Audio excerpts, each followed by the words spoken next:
The commander's voice cut through the sealed briefing room like a blade.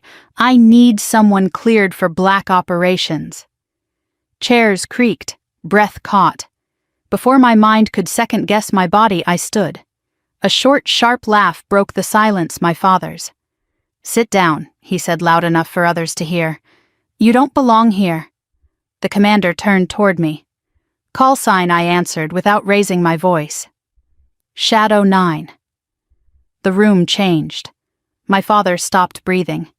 In that moment, he realized he had never known his own daughter. I'll go back now because nothing about that moment made sense without the years that came before it. I grew up in a house where everything had its place and everyone had their role. My father believed in order the way other men believe in faith. Shoes lined by the door, flags folded just so, voices kept low. He'd served the Navy most of his adult life and carried it into retirement like a second spine. Even at home, he moved with a quiet authority that told the rest of us to make room. My brother fit easily into that world. He was loud where I was careful, confident where I hesitated. When he brought home trophies or talked about enlisting, my father's eyes lit in a way I never saw directed at me. I don't think my father meant to make comparisons, but he didn't stop them either. He called my brother a natural leader. I was thoughtful. He said my brother had the right instincts. I was detail-oriented. Praise I learned early had categories. When I told my father I was joining the Navy, he nodded but didn't ask questions. When my brother talked about his plans, my father stayed up late with him at the kitchen table sketching futures on scrap paper. With me, the conversation ended quickly. "Good benefits," my father said once. "You'll learn discipline." He assumed it was a phase, something I'd grow out of when real life arrived. I stopped correcting him after a while. It wasn't secrecy so much as exhaustion. Every explanation turned into a debate, every accomplishment into something smaller once it passed through his expectations. So I learned to answer carefully. I learned to let silence do the work. Years went by. Deployments came and went. I missed birthdays, then holidays. I sent postcards instead of stories.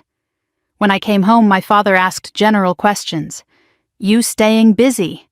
They treating you right?" I said yes and yes again, because the truth didn't fit into his understanding of me, and I didn't have the energy to force it.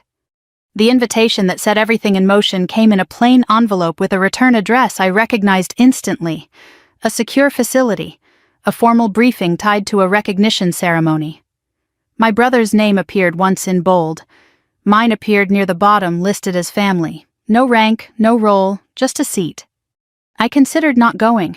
I'd learned the value of choosing my battles. But something in me, a quiet, stubborn part, said this wasn't about revenge or validation. It was about showing up.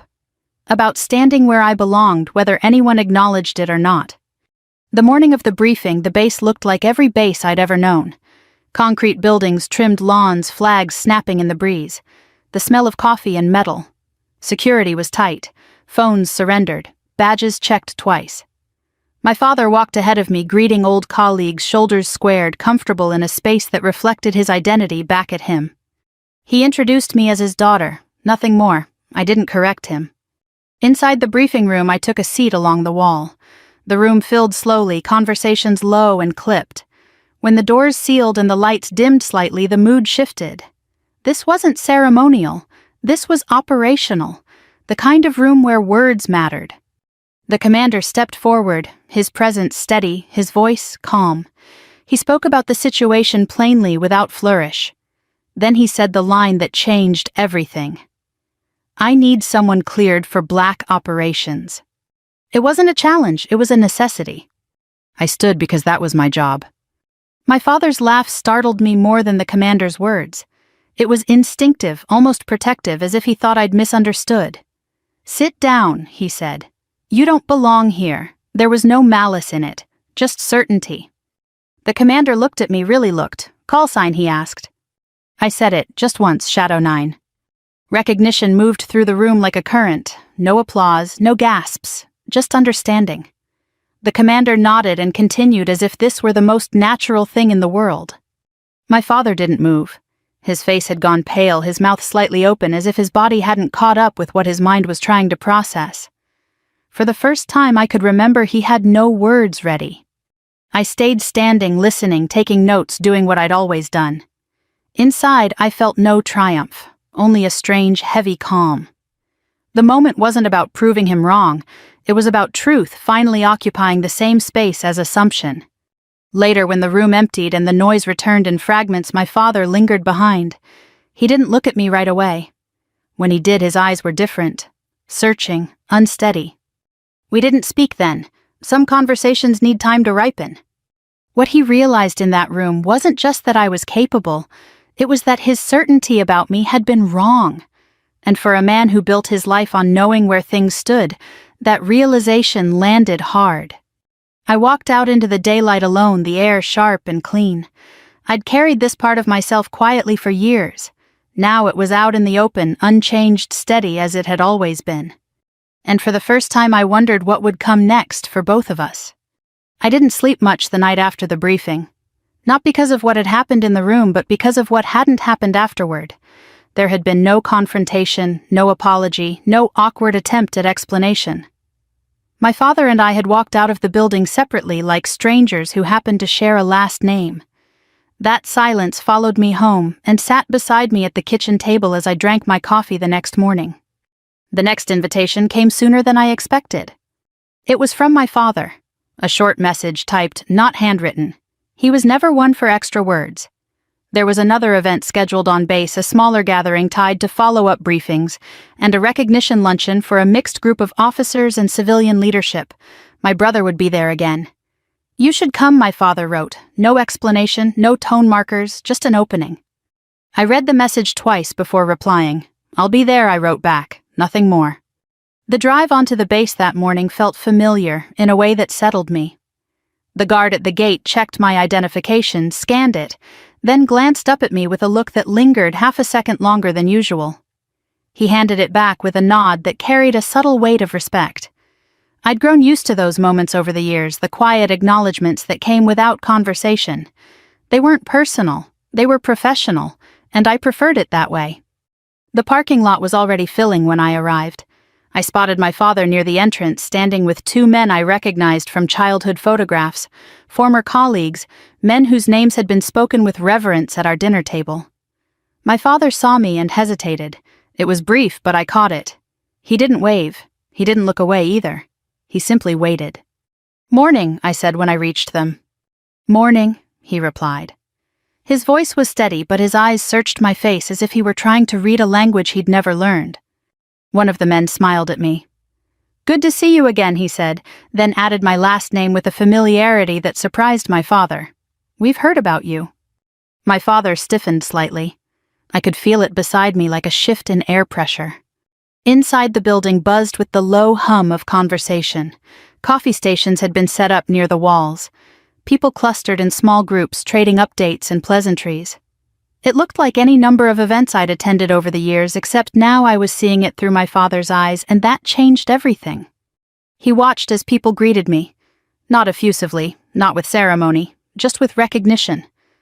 A nod here, a brief exchange there.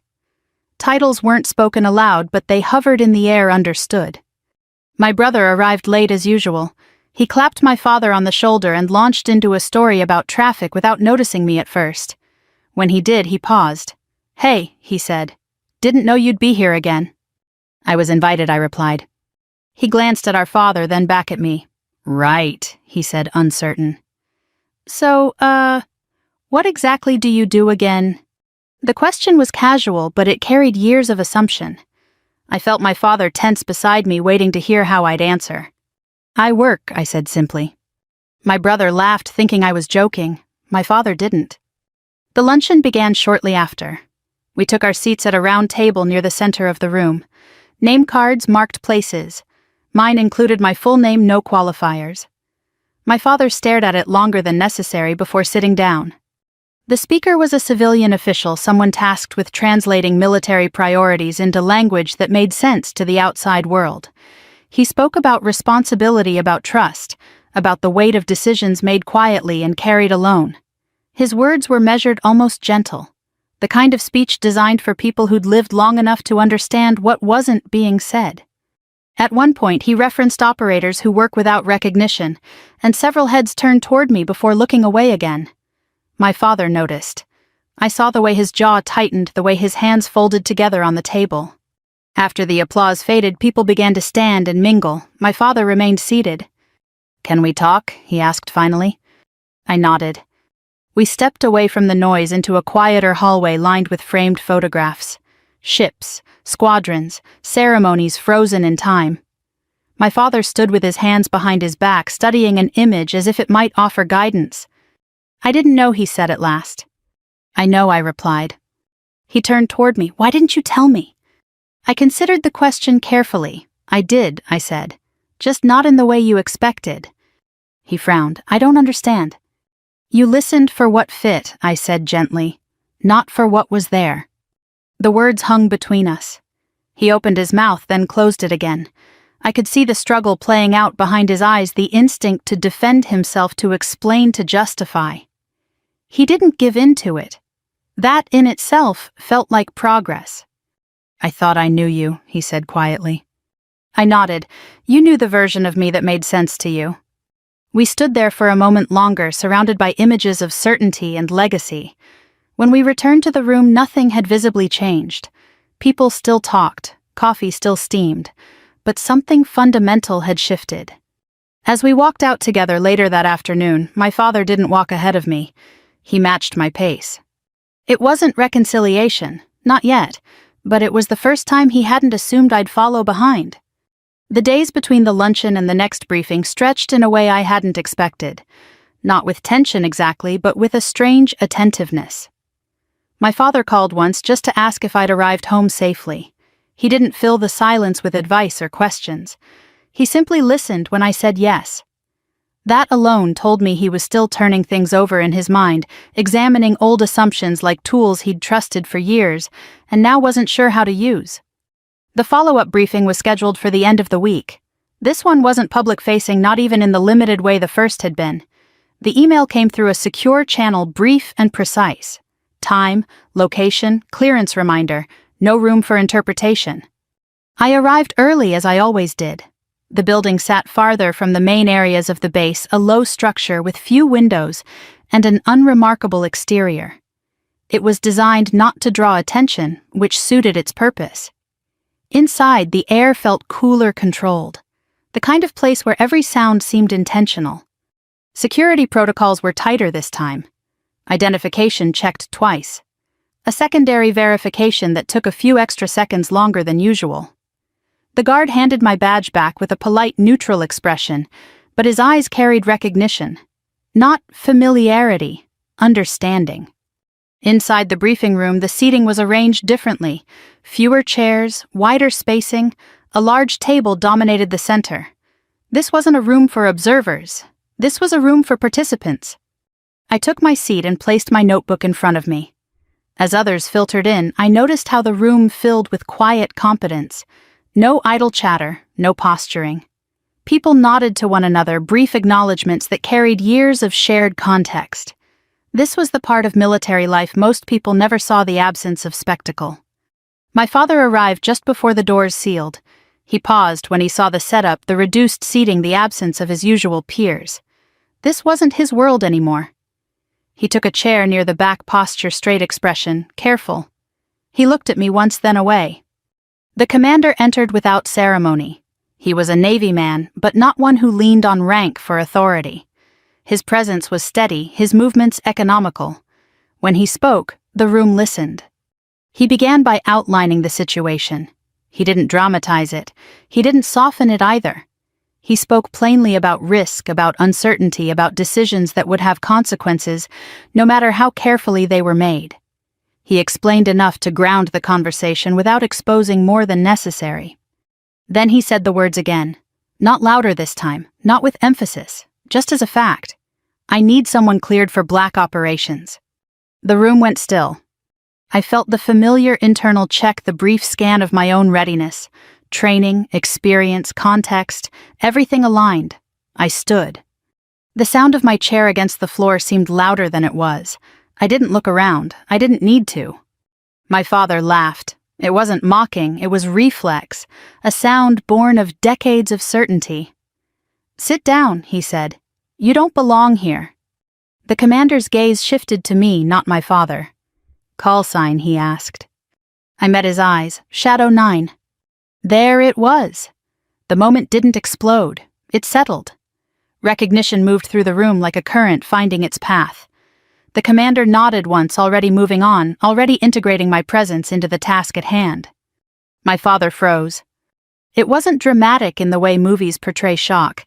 He didn't gasp or stumble. He simply stopped as if his body had reached a limit it hadn't known existed. His hands tightened on the arms of his chair. His breathing hitched, then resumed shallowly. I saw it all in my peripheral vision even as I focused forward. The briefing continued. Maps were displayed, timelines discussed, questions asked and answered.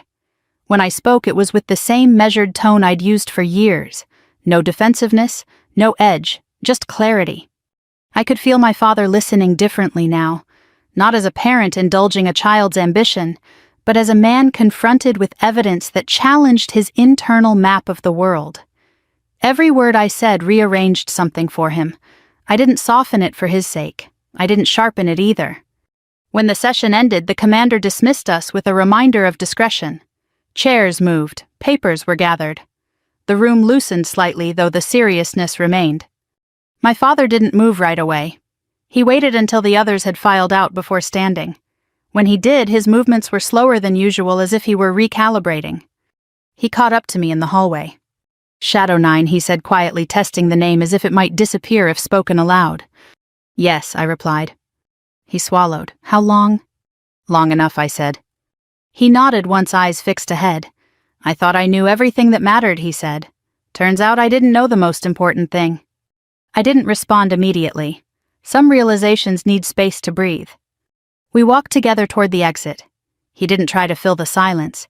He didn't apologize yet. But the certainty that had once framed every interaction was gone, replaced by something more tentative, more honest. Outside, the sun was lower in the sky, casting long shadows across the concrete. I paused before heading to my car. "You didn't fail me," I said finally. "You just didn't see me." He closed his eyes briefly, then opened them. "I see you now," he said.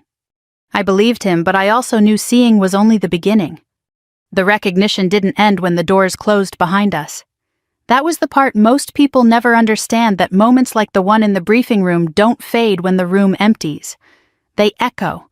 They follow you into quieter spaces and press against old memories demanding to be re-examined. I felt it as I walked across the lot toward my car. The day was bright, ordinary. A few seagulls wheeled overhead, crying out in the way they always had around bases near the water. Somewhere nearby, an engine turned over. Life went on unbothered by revelations. But inside me and inside my father, something had shifted permanently. He stopped me before I reached my car. "Can we sit for a minute?" he asked. There was a bench near the edge of the lot, facing a stretch of grass trimmed to regulation height. I nodded, and we walked there together. He lowered himself carefully, like a man whose body had suddenly become heavier. He rested his elbows on his knees and stared at the ground. "I keep replaying it," he said after a long pause. "Every conversation we ever had." I stayed quiet. This wasn't the moment for reassurance.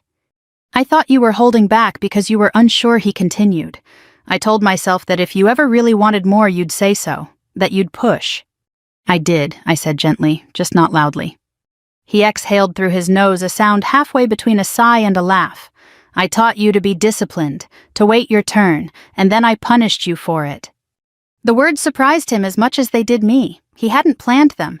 They came out raw, unpolished. For a while we sat without speaking. The wind stirred the flags in the distance. The steady rhythm felt grounding.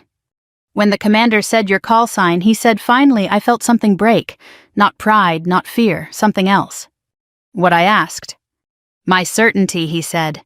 "I built my life on knowing where things stood, who people were, what I could expect. And in that moment I realized I'd been wrong about you for a very long time." I nodded. That can be hard to sit with.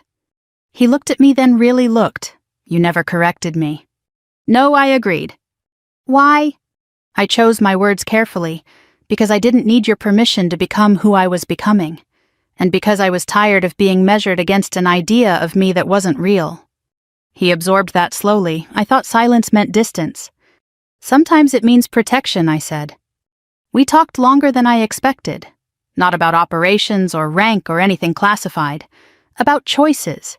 About the years I spent learning to trust myself when external validation didn't come. About the cost of carrying responsibility quietly. He listened without interrupting. That alone felt like a new chapter. A few days later he called again. This time he asked if he could visit, not to lecture, not to advise, just to sit down and talk. I said yes. He arrived with no agenda and no assumptions. We sat at my small kitchen table, mugs of coffee between us. He noticed things he'd never noticed before, the order of my space, the way I kept things functional and spare. "You live like a ship," he said softly. "Everything has a purpose." I smiled. Old habits. At one point he reached into his jacket pocket and pulled out a folded piece of paper. It was a program from the luncheon, creased and worn. He'd kept it. "I've been thinking about what strength really looks like," he said. "I used to think it was volume, presence, commanding a room. And now I asked. And now I think it's consistency," he said. "Showing up, doing the work, even when no one's watching." I felt something loosen in my chest at that. He didn't ask for forgiveness outright. He didn't need to. His willingness to question himself was apology enough for now. Before he left, he paused at the door. "I can't change the way I saw you then," he said, "but I want to earn the right to see you properly now." I believed him, not because of the words, but because of the way he said them without expectation of absolution. Later that evening, alone in my quiet home, I thought about the moment in the briefing room, about the commander's calm acknowledgement, about my father's breath catching, about the weight of being seen at last. Revenge, I realized, had never been my goal. Vindication hadn't come from proving him wrong, but from standing fully in who I was without shrinking or hardening. Shadow 9 wasn't a mask. It was simply the name attached to years of quiet work done with care and purpose. And for the first time, my father knew that too. The weeks that followed settled into a new rhythm, one neither of us named, but both of us felt. My father didn't retreat, and he didn't rush forward either. He moved carefully, as if learning the weight of a door before pushing it open. For a man who had spent most of his life giving orders, that restraint mattered. He called more often, but not to check up on me. He asked about ordinary things, the weather where I lived, whether the tomatoes in my small backyard planter had survived the last cold snap, if I'd found time to rest. These were not the questions of a superior officer or a disappointed parent. They were the questions of someone trying clumsily but sincerely to know another adult. I noticed the difference immediately. It wasn't just in what he asked, but in how he listened. When I spoke, he didn't interrupt to correct or redirect. He let the pauses stretch. He let my words land where they landed. A month after the briefing, he invited me to dinner at his house.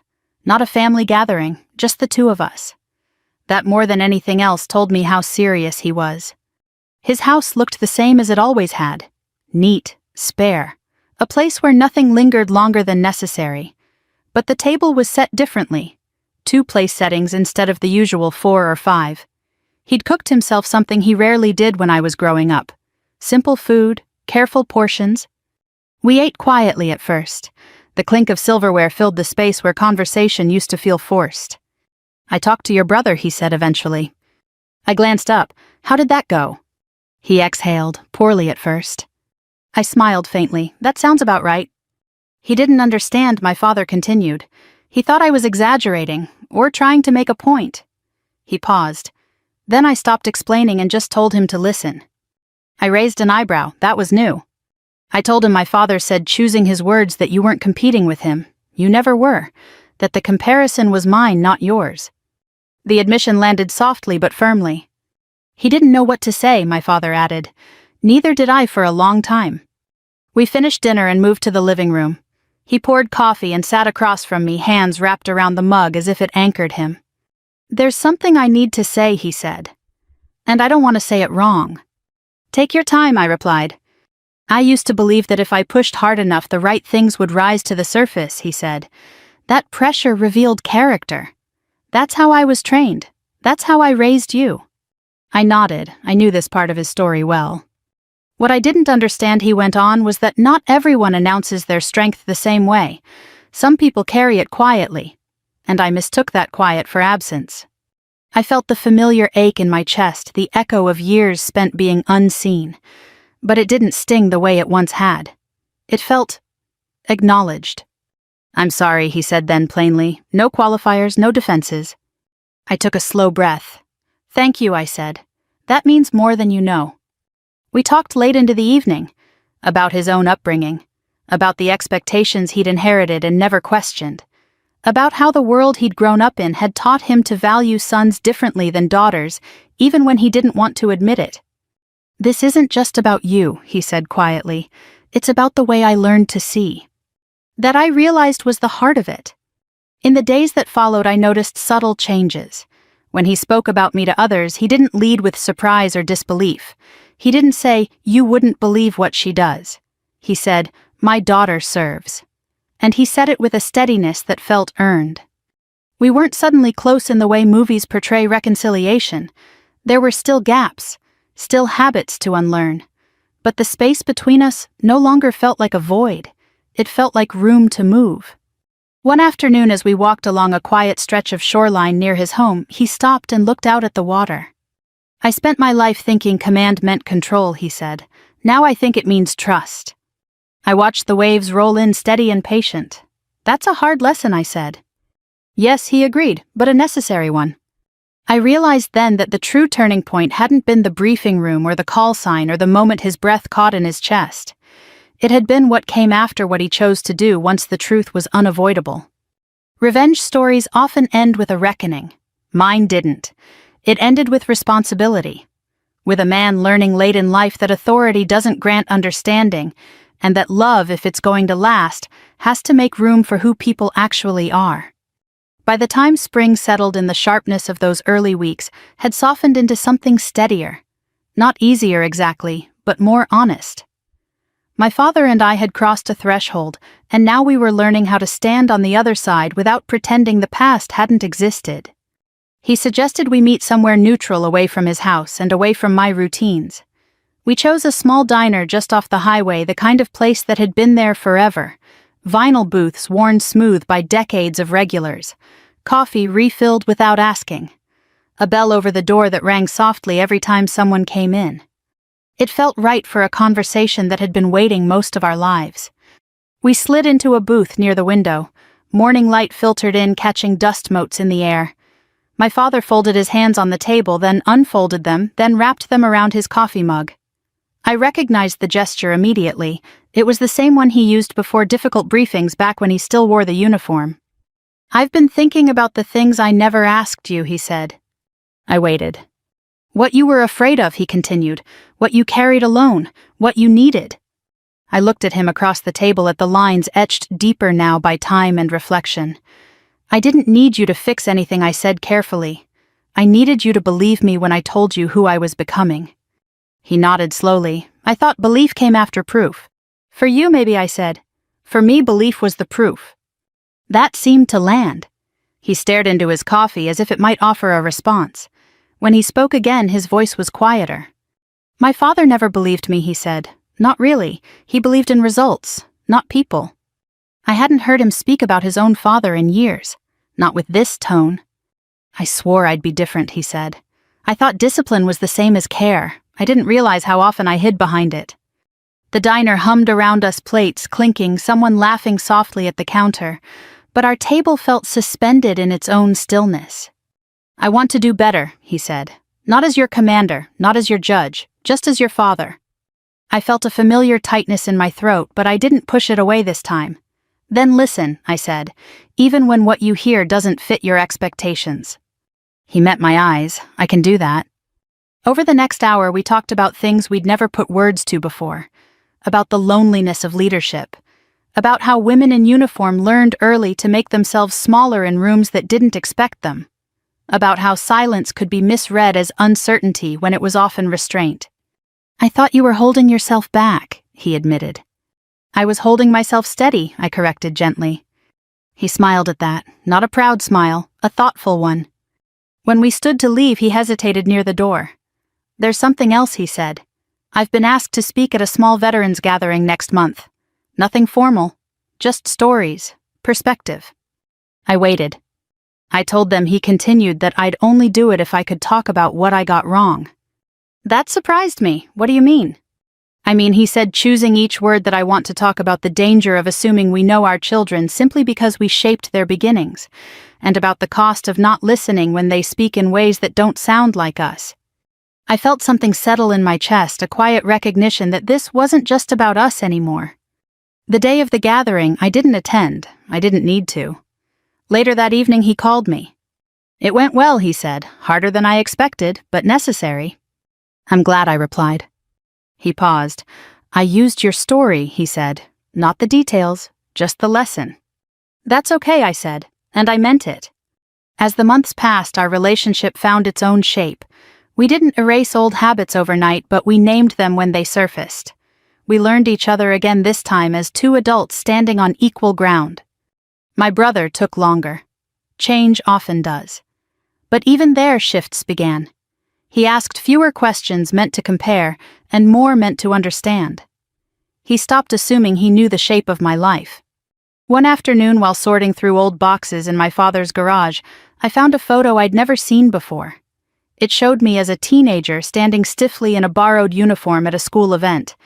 I remembered the day clearly. I'd been nervous, unsure, proud in a way I hadn't yet learned how to own.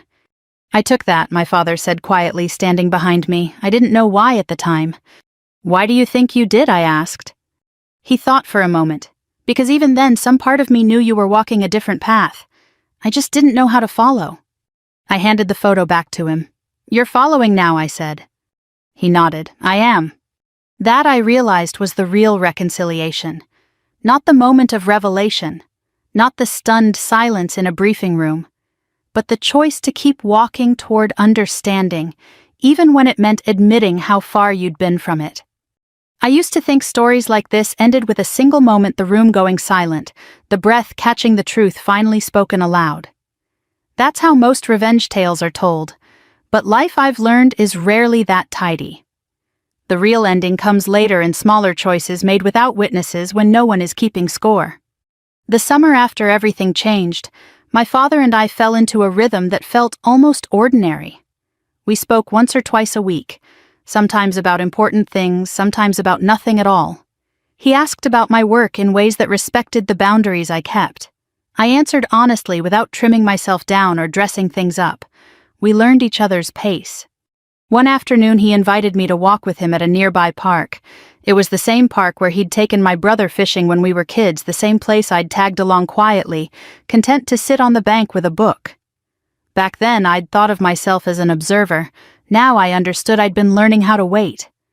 We walked slowly, the way people do when they're no longer trying to get anywhere fast. He stopped now and then to catch his breath, waving off my concern with a small smile. You know, he said at one point, I used to think strength looked like certainty, like having the answer before the question was finished. And now I think strength looks like listening, he said, and being willing to be wrong. That might not sound like much to some people, but coming from a man who'd built his life on command and control, it was everything. We sat on a bench beneath a wide oak tree. Children played nearby. A couple my parents' age walked hand in hand along the path, moving in step without speaking. The scene felt deeply American in its quietness, in the way it suggested endurance rather than spectacle. I've been asked again to speak, my father said. Different group this time, retired folks. Some of them remind me of myself. I waited. I want to tell them something, he continued, something I wish I'd learned earlier. What's that? I asked. That our children aren't extensions of us, he said. They're whole people, and if we're not careful, our certainty can become their cage. I looked at him, really looked, and felt a gentle swell of something that wasn't pride or relief. It was recognition, mutual and earned. When he spoke at that gathering, he told me later the room was quiet. Not the stunned kind of quiet from the briefing room months before, but the reflective kind. The kind where people look inward instead of around. I told them, he said, that I almost missed knowing the most important person in my life, not because she hid from me, but because I didn't know how to see her. He didn't mention call signs or clearances or titles. He didn't need to. The lesson was larger than that. As for me, I went back to my work with the same focus I always had. Nothing about my role changed because my father finally understood it. And that was as it should be. My purpose had never depended on his approval. But the easing of that old weight, the constant, unspoken need to be smaller, allowed me to move through the world with a little more grace. People sometimes ask me now if it felt like revenge that moment when the commander asked for my call sign and everything shifted. I tell them no. Revenge suggests anger. What I felt was clarity. The truth is, the most powerful thing I did that day wasn't standing up. It was standing calmly, speaking plainly, letting the truth exist without embellishment or apology.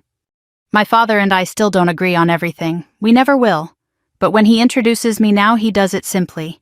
This is my daughter. No surprise, no qualifiers, just respect. And I've come to believe that this is the quiet justice so many of us are really looking for. Not humiliation, not triumph, but understanding that arrives late and stays. If you're listening to this and thinking of someone you've misunderstood, someone you've loved without fully knowing, I hope you take a moment to reach out. Ask a different question. Listen a little longer. It's never too late to see someone clearly. And if this story resonated with you, if it reminded you of your own family, your own silences, your own second chances, I invite you to share it with someone who might need to hear it. Leave a comment, reflect on it, or subscribe for more stories like this one. Sometimes the quiet ones stay with us the longest. The longest. The longest. The longest. The longest. The longest. The longest. The longest. The longest. The longest. The longest. The longest. The longest. The longest. The longest. The longest. The longest. The longest. The longest. The longest.